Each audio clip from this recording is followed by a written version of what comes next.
the moment Alpine fans have been waiting for has finally arrived. The A526 made its track debut at Silverstone with Pierre Gasly at the wheel, and for the first time in over a decade, a Mercedes engine was powering a car built at Enstone. This represents a completely new chapter for the French outfit, and early signs suggest it could be a promising one. Gasly took the A526 out in challenging wet conditions at the British circuit, completing the team's shakedown program without any major problems. Some footage appeared on social media showing the car cutting through the rain, giving fans their first real look at Alpine's 2026 Challenger. The team is keeping the official livery under wraps until Friday's launch event. What makes this shakedown so significant is the engine sitting behind Gasly. Alpine has been powered by Renault since the team returned to Formula One ownership back in 2016. Before that, when the team was called Lotus, they also ran Renault Power. The decision to switch to Mercedes marks the end of that era and the beginning of something entirely new.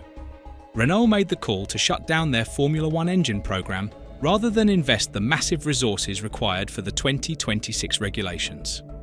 At first, this looked like the French manufacturer giving up on their racing ambitions. Critics said it showed a lack of commitment, but if Mercedes truly has found an advantage with their power unit, Alpine could end up being the unexpected winners of this decision. Let me ask you something. Alpine deliberately stopped developing their 2025 car halfway through the season, accepting a last-place finish in the Constructors' Championship to focus everything on 2026. Do you think that was a smart strategic move, or did they throw away a season for nothing? The 2025 season was painful to watch for Alpine supporters. The team finished at the bottom of the standings after redirecting all their resources toward the new regulations. Every engineer who could have been working on upgrades was instead focused on the A526. It was a gamble that required accepting short-term pain for potential long-term gain. Reports suggest that gamble might be paying off. Sources indicate the A526 has already achieved the minimum weight limit of 768 kilograms. This matters because most teams are expected to start the season overweight.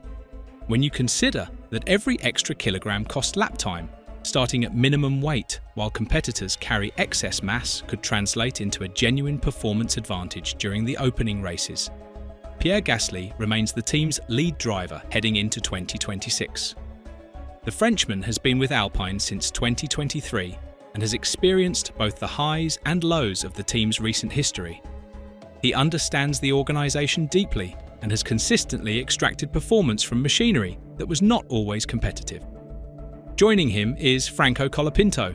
Colapinto showed impressive raw speed, but also made errors that proved costly. The team has acknowledged he needs time to develop. Consistency. Alpine is betting on his potential while accepting there may be growing pains along the way. Flavio Briatore has returned to lead Alpine's Formula One operations. The Italian businessman won world championships with Benetton and Renault during his previous stints in the sport. His methods have always been controversial, but his results speak for themselves. Whether he can recreate that success in the modern era remains the biggest question surrounding the team. The Mercedes partnership extends beyond just the engine. Alpine will also receive gearboxes from the German manufacturer, reducing their engineering workload and allowing them to concentrate resources on chassis and aerodynamic development. Williams has operated under a similar arrangement and it has proven effective for teams operating below the budget cap ceiling. 4 teams will run Mercedes power in 2026. The factory squad, McLaren, Williams, and now Alpine. If the speculation about Mercedes having discovered a performance advantage through creative interpretation of the regulations proves accurate, all 4 operations stand to benefit. Alpine could find themselves competitive simply by association. The inconsistency of 2025, where Alpine would show pace one weekend and struggle the next, cannot continue if the team wants to rebuild its reputation. Alpine joins Audi, Cadillac, and Racing Bulls as teams that have already run their 2026 cars on track. Each shakedown has revealed new details about what the regulations produce. The cars are visibly different from their predecessors. They sound different. They behave differently. Everything teams understood about the previous generation becomes less relevant when the rulebook changes this dramatically. The 2026 technical regulations transform Formula One in fundamental ways. Power is now split roughly equally between the internal combustion engine and electric systems. Active aerodynamics allow wings to adjust during the lap. Sustainable fuels are mandatory. The cars are smaller and lighter than before. Teams are essentially starting from scratch.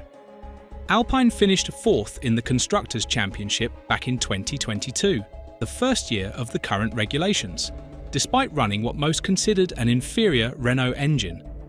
If the Enstone aerodynamic department can produce a competitive chassis and the Mercedes power unit delivers on its promise, there is no reason the team cannot return to that level of performance.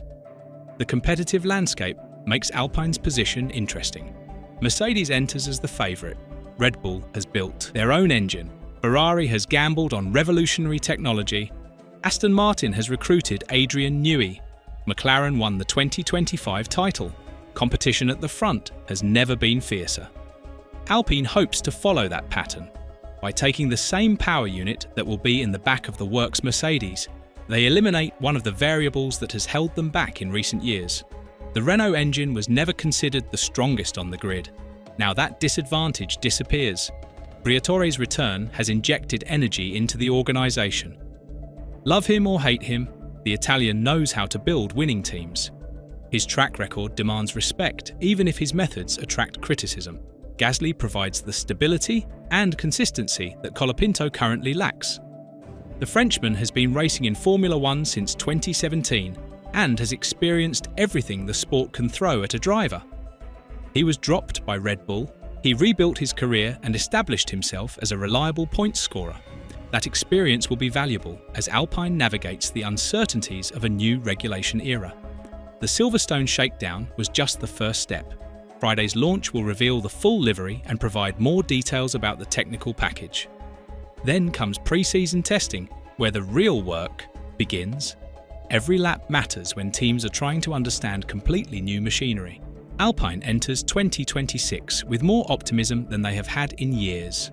The Mercedes engine provides a foundation they can trust. The early weight figures suggest the chassis is well developed. The driver lineup balances experience with potential. The leadership has a proven winner at the helm. Whether all of this translates into results remains to be seen. Formula One has a way of surprising everyone when regulations change. Teams expected to dominate have struggled. Teams written off have emerged as contenders. Alpine is hoping to be on the right side of that unpredictability. The A526 is real and it works. Now they must prove it can compete.